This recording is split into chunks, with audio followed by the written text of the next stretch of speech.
Thank you, thank you. Chicago, it's good to be home. It is good to be home, and I don't know about you, but I'm feeling fired up. I am feeling ready to go, even if I am the only person stupid enough to speak after Michelle Obama. I am feeling hopeful because this convention has always been pretty good to kids with funny names who believe in a country where anything is possible. Because we have a chance to elect someone who has spent her entire life trying to give people the same chances America gave her. Someone who sees you and hears you and will get up every single day and fight for you. The next president of the United States of America, Kamala Harris. It's been 16 years since I had the honor of accepting this party's nomination for president. And I know that's hard to believe because I have not aged a bit, but it's true.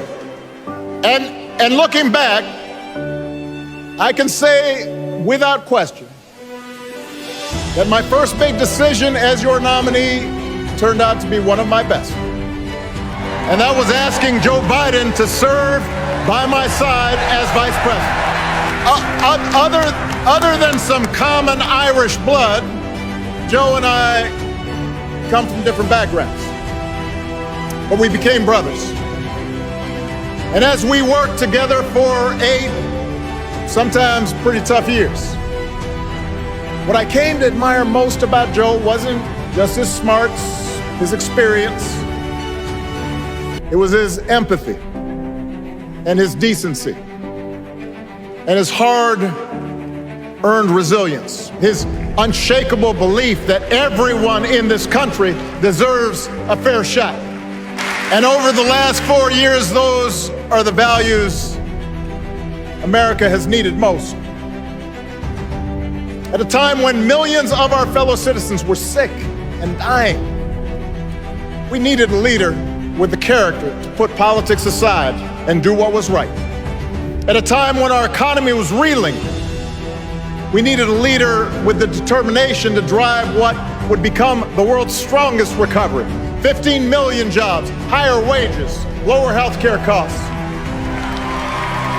At a time when the other party had turned into a cult of personality, we needed a leader who was steady and brought people together and was selfless enough to do the rarest thing there is in politics, putting his own ambition aside for the sake of the country.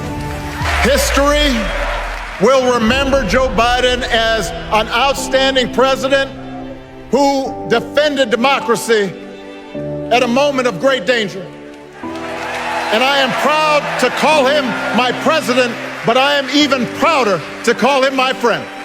The torch has been passed. Now it is up to all of us to fight for the America we believe in. And make no mistake, it will be a fight. For all the incredible energy we've been able to generate over the last few weeks, for all the rallies and the memes, this will still be a tight race in a closely divided country. A country where too many Americans are still struggling, where a lot of Americans don't believe government can help. And as we gather here tonight, the people who will decide this election are asking a very simple question. Who will fight for me? Who's thinking about my future, about my children's future, about our future together? One thing is for certain, Donald Trump is not losing sleep over that question. Here's a 78-year-old billionaire who has not stopped whining about his problems since he rode down his golden escalator 9 years ago. It has been a constant stream of gripes and grievances that's actually been getting worse now that he's afraid of losing to Kamala. There's the childish nicknames, the crazy conspiracy theories, this weird obsession with crowd sizes. It just goes on and on and on. The other day I heard someone compare Trump to the neighbor who keeps running his leaf blower outside your window every minute of every day. Now, from a neighbor, that's exhausting. From a president,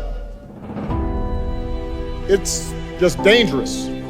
The truth is, Donald Trump sees power as nothing more than it means to his ends. He wants the middle class to pay the price for another huge tax cut that would mostly help him and his rich friends.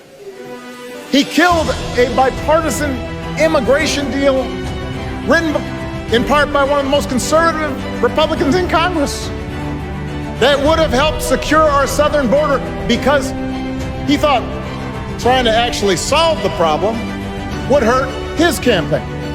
He doesn't, do not boo, vote. He doesn't seem to care if more women lose their reproductive freedom since it won't affect his life.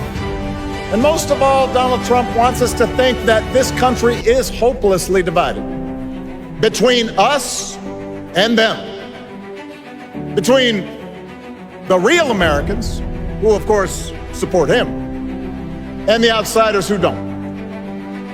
And he wants you to think that you'll be richer and safer if you will just give him the power to put those other people back in their place. It is one of the oldest tricks in politics from a guy whose act has, let's face it, gotten pretty stale. We do not need 4 more years of bluster and bumbling and chaos. We have seen that movie before, and we all know that the sequel is usually worse. America's ready for a new chapter. America's ready for a better story. We are ready for a President Kamala Harris.